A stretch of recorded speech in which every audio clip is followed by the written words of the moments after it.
Hello friends, welcome back to my channel multi champ. మన multi ఛాంప్లో ఇవాల్టి special చాలా ఈజీగా అదేవిధంగా చాలా అంటే చాలా టేస్టీగా ఉండే సెట్ దోస, దానికి కాంబినేషన్గా మంచి పల్లీ టొమాటో చట్నీ. అది ఈ పల్లీ టొమాటో చట్నీ సెట్ దోసని ఎలా తయారు చేసుకోవాలో చూసేద్దామా? మరి ఇంకెందుకు ఆలస్యం, మా వీడియోని జాగ్రత్తగా స్కిప్ చేయకుండా చూసి ఈ టేస్టీ పల్లీ చట్నీ అదేవిధంగా సెట్ దోసని తయారు చేసుకొని ఇంటిలో పాది హ్యాపీగా ఎంజాయ్ చేయండి. ఇంకెందుకు ఆలస్యం, లెట్స్ స్టార్ట్. ఈ సెట్ దోస కోసం ముందుగా ఒక లోతైన బౌల్ తీసుకొని ఇందులో ఒక గ్లాస్ అంటూ అమర్చుకొని ఈ గ్లాస్తో 2 గ్లాసుల వరకు బియ్యం వేసుకుందాం. దీనికి కంట్రోల్ రైస్ అయితే చాలా అంటే చాలా బాగుంటుంది, కాబట్టి కంట్రోల్ రైస్నే యూజ్ చేయడానికి అయితే ట్రై చేయండి. ఓకే, ఇలా 2 గ్లాసుల వరకు బియ్యం వేసుకున్నాం కదా. 2 గ్లాసుల బియ్యంకి అదేవిధంగా అదే గ్లాస్తో 1/2 గ్లాస్ వరకు మినపప్పు. గుర్తుపెట్టుకోండి ఫ్రెండ్స్, 2 గ్లాసుల బియ్యంకి 1/2 గ్లాస్ మినపప్పు. ఓకే, అలాగే ఒక 1/2 టీ స్పూన్ వరకు మెంతులు వేసుకొని వీటన్నిటిని బాగా శుభ్రం చేసుకుందాం. చూసారు కదా, బాగా శుభ్రం చేసేసుకున్నాం కదా. ఇప్పుడు ఇందులో ఇవి మునిగేంత వరకు వాటర్ పోసేసుకొని ఓవర్ నైట్ పాటు మనం మూత పెట్టుకొని నానబెట్టుకున్నాం కదా. చూసారా, చక్కగా పప్పు బియ్యం అదేవిధంగా మెంతులు అన్నీ చక్కగా నానేయి కదా. ఇప్పుడు వీటన్నింటినీ ఒక మిక్సీ జార్లోకి వేసుకుందాం. ఈ విధంగా మిక్సీ జార్ తీసుకొని మనం ఈ నానబెట్టిన బియ్యం పప్పు మెంతులని అయితే వేసుకోవాలి. అయితే ఇంకో విషయం ఏంటంటే, మనం రుబ్బుకునే 1 గంట ముందు ఏం చేయాలంటే ఒక గుప్పెడి వరకు అటుకులు తీసుకొని ఈ విధంగా బాగా శుభ్రం చేసేసుకొని నానబెట్టేసుకోండి. ఇప్పుడు ఈ పప్పు బియ్యంని కొంచెంగా వేసుకుందాం. ఇలా వేసుకున్నాం కదా, దీంట్లోనే ఈ నానబెట్టుకున్న అటుకులను కూడా వేసుకున్నాం. ఇలా వేసుకున్న తర్వాత ఇందులో కొంచెంగా నీరు పోసుకుంటూ మనం చక్కగా ఫైన్గా అంటే వెన్నలా గ్రైండ్ చేసేసుకోవాలి. చూడండి, ఈ విధంగా మెత్తగా గ్రైండ్ చేసుకున్నాం కదా. చూసారా కన్సిస్టెన్సీ అని చూడండి, ఈ విధంగా జారుడుగా ఉండాలన్నమాట. మరీ అలాగనే జారుడుగా ఉండక్కర్లేదు. మన దోశ బ్యాటర్ ఉంటుంది కదా, దోశ బ్యాటర్ కంటే కొంచెం థిక్గా ఉంటుంది అంతే. ఇప్పుడు దీన్ని అంతటిని ఒక బౌల్లోకి తీసుకొని ఓవర్ నైట్ విడిచిపెట్టేద్దాం. చూడండి ఫ్రెండ్స్, ఓవర్ నైట్ ఇలా ఫర్మెంటేషన్ చేసిన తర్వాత చక్కగా ఉబ్బింది. చూసారా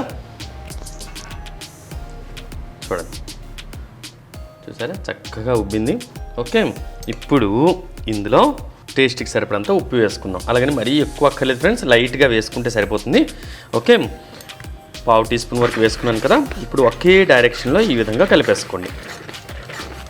ఇంకోసారి చూడండి కన్సిస్టెన్సీ. చూసారా, మరీ థిక్గా ఉండదు, కొంచెం జారుడుగా ఉంటుంది. దీంట్లో నురగ అనేది ఎక్కువగా ఉంటుంది ఈ సెట్ దోశకి. ఓకే, ఈ విధంగా చక్కగా కలిపేసుకున్నాం కదా. ఇప్పుడు దీన్ని పక్కన పెట్టుకొని దీనికి కావాల్సిన చట్నీని రెడీ చేసుకుందాం. ఇప్పుడు చట్నీ కోసం ముందుగా స్టవ్ మీద ఒక కడాయి పెట్టుకొని ఇందులో 1 టేబుల్ స్పూన్ వరకు ఆయిల్ వేసుకుందాం. జస్ట్ 1 టేబుల్ స్పూన్ అయితే సరిపోతుంది ఫ్రెండ్స్, మరీ ఎక్కువ అయితే అక్కర్లేదు. ఓకే, ఈ విధంగా ఆయిల్ వేసుకున్న తర్వాత ఆయిల్ని కాస్త వేడెక్కనిద్దాం.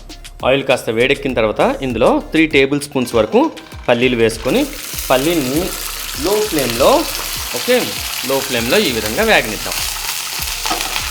ఇదిగోండి, ఈ విధంగా లో ఫ్లేమ్లో కలుపుతూ వేయించుకోండి. ఇలా వేయించుకోవటం మూలన ఏంటంటే పల్లీలన్నీ ఈవెన్గా ఫ్రై అవుతాయి. ఓకే, చూసారు కదా, పల్లీలు కాస్త వేగాయి కదా. ఇప్పుడు ఇందులో 1/2 టీ స్పూన్ వరకు జీలకర్ర ఓకే వేసుకొని వీటిని కూడా కాస్త కలుపుకుందాం. ఇలాగా ఈ విధంగా జస్ట్ కలిపితే సరిపోతుంది. ఓకే, మరీ వేగక్కర్లేదు ఎక్కువ. ఈ విధంగా కలిపేసుకున్నాం కదా. ఇప్పుడు ఇందులోనే జాగ్రత్తగా చూడండి, 3 మీడియం సైజ్ టొమాటోలు, అదేవిధంగా 3 పచ్చిమిరపకాయలు, అలాగే మీడియం సైజ్ ఉల్లిపాయ ఈ విధంగా తరుక్కొని వీటన్నిటిని కూడా ఇందులో వేసుకొని వీటిని కూడా ఈ విధంగా కలుపుతూ మీడియం ఫ్లేమ్లో పెట్టుకొని మూత పెట్టుకొని చక్కగా మగ్గనిద్దాం. చూసారు కదా, ఒక 5 మినిట్స్లోనే చక్కగా మనకి పోపు అనేది అంటే ఈ టొమాటోలన్నీ మగ్గాయి, ఉల్లిపాయలు కూడా ట్రాన్స్పరెంట్గా తయారయ్యాయి కదా. జస్ట్ ఇలా సింపుల్గా కొంచెం వేగితే సరిపోతుంది. ఓకే, ఇప్పుడు స్టవ్ ఫ్లేమ్ని ఆఫ్ చేసుకొని దీన్ని కంప్లీట్గా చల్లారనిద్దాం. చూసారు కదా ఫ్రెండ్స్, ఇంగ్రీడియంట్స్ అన్నీ చల్లారాయి కదా. ఇప్పుడు ఇందులోనే 3 వెల్లుల్లి రెబ్బలు, నేను ఇక్కడ పెద్ద వెల్లుల్లి రెబ్బలు వేసుకున్నాను కాబట్టి 3 వేసుకున్నాను. మీరు చిన్నవి అయితే కనుక ఒక 5 వేసుకోండి. ఓకే, అదేవిధంగా టేస్ట్కి సరిపడంత ఉప్పు, దాంతోపాటు కాస్తంత నీరు. ఓకే, ఈ విధంగా కాస్తంత నీరు వేసుకొని వీటన్నింటినీ ఫైన్గా గ్రైండ్ చేసేసుకుందాం. చూసారు కదా, ఈ విధంగా అయితే గ్రైండ్ చేసుకున్నాం కదా. ఇప్పుడు దీనికి పోపు వేసుకుందాం. ఇప్పుడు చట్నీ పోపు కోసం ఇందులో 1 టీ స్పూన్ వరకు ఆయిల్ వేసుకొని ఆయిల్ని కాస్త వేడెక్కనిద్దాం. ఆయిల్ కాస్త వేడెక్కింది కదా. ఇప్పుడు ఇందులో 1/2 టీ స్పూన్ వరకు ఆవాలు, అదేవిధంగా 1/2 టీ స్పూన్ వరకు జీలకర్ర వేసుకొని వీటిని కాస్త చిటపట్లాడనిద్దాం. ఆవాలు జీలకర్ర కాస్త చిటపట్లాడిన తర్వాత ఇందులో 1 ఎండుమిర్చి, అదేవిధంగా కాస్తంత కరివేపాకు కూడా వేసుకొని వీటిని కూడా బాగా కలిపేసుకుందాం. పోపు అన్నది రెడీ అయింది కదా. ఇప్పుడు మనం ముందుగా గ్రైండ్ చేసి పెట్టుకున్న చట్నీని మొత్తానికి ఇందులో వేసుకుందాం. వేసుకొని వెంటనే స్టవ్ ఫ్లేమ్ని అయితే ఆఫ్ చేసేసుకోండి. ఇలా వేసుకున్న తర్వాత పోపు అంతా చట్నీలోకి బాగా కలిసే విధంగా ఈ విధంగా కలిపేసుకుందాం. అంతేనండి, చట్నీ రెడీ అయిపోయింది. ఇప్పుడు మనం దోశలు వేసుకుందాం. చట్నీ అయితే రెడీ అయిపోయింది కదా. దోశ కోసం స్టవ్ మీద ఒక ప్యాన్ పెట్టుకొని ఇప్పుడు ముందుగా ఏం చేయాలంటే ఇలా జస్ట్ కొంచెం ఆయిల్ తీసుకొని ఈ విధంగా పూసేసేయండి బ్రష్తో. ఓకే, చాలా అంటే చాలా తక్కువ, 1 డ్రాప్ ఆయిల్ అంతే. ఓకే, ఇలా పూసుకున్న తర్వాత ఇప్పుడు చూడండి, పిండిని ఒకసారి ఈ విధంగా కలిపేసుకొని 1 గరిటెడు పిండిని ఇలా తీసుకుందాం. తీసుకొని ఇక్కడ నేను 2 గరిటెల పిండి వేసాను.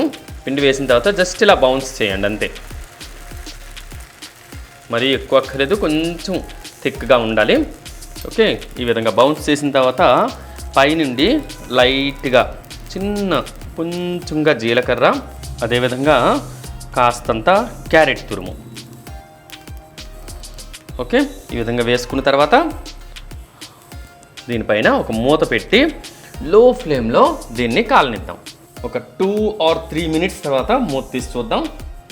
చూసారా ఎంత చక్కగా దోశ ఉబ్బి భలే కాలింది కదా. ఇప్పుడు జస్ట్ ఈ విధంగా చూసారా, ఆయిల్ కూడా ఎక్కువ పడలేదు, చాలా ఈజీ కూడా వేసుకోవటం. ఈవెన్ బ్యాచిలర్స్ కూడా చాలా ఈజీగా వేసేసుకోవచ్చు. ఇదిగోండి, ఈ విధంగా తీసేసుకొని నెక్స్ట్ ఇంకోవైపు టర్న్ చేసుకోక్కర్లేదు, జస్ట్ ఓకే ప్లేట్లో పెట్టేసుకుందాం. అండ్ చూడండి, కింద వైపు చూసారా ఈ విధంగా రంగు రావాలి. ఓకే, ఇదే విధంగా నెక్స్ట్ దోశను కూడా వేసుకుందాం.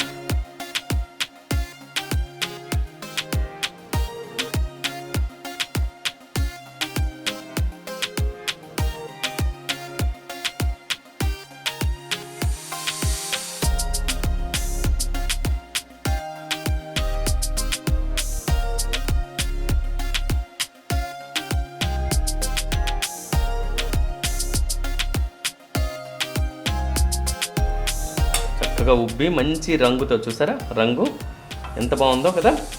ఇప్పుడు దీన్ని కూడా ముందు వేసుకున్న ప్లేట్లోకి తీసేసుకుందాం. వావ్, చూసారుగా ఫ్రెండ్స్, చాలా ఈజీగా సెట్ దోశ, దానితో పాటు మంచి కాంబినేషన్ పల్లీ టొమాటో పచ్చడిని రెడీ చేసుకున్నాం కదా. మరి మీరు కూడా తప్పకుండా నా చిట్కాల్ని ఫాలో అవుతూ వీడియోని జాగ్రత్తగా స్కిప్ చేయకుండా చూసి ఈ టేస్టీ సెట్ దోశ అలాగే పల్లీ టొమాటో చట్నీని తయారు చేసుకొని మీ బ్రేక్ఫాస్ట్ని హ్యాపీగా ఎంజాయ్ చేయండి. అలాగే మీరు చేసుకున్న తర్వాత మీకు ఎలా కుదిరిందో కూడా మా కామెంట్ సెక్షన్లో తప్పకుండా తెలియజేయండి. నా మరిన్ని ఇంట్రెస్టింగ్ వీడియోస్ కోసం పక్కనే ఉన్న బెల్ ఐకాన్ని తప్పకుండా ప్రెస్ చేసి ఆల్ అనే సింబల్ని ప్రెస్ చేయడం అస్సలు మర్చిపోకండి. Thank you friends, bye bye.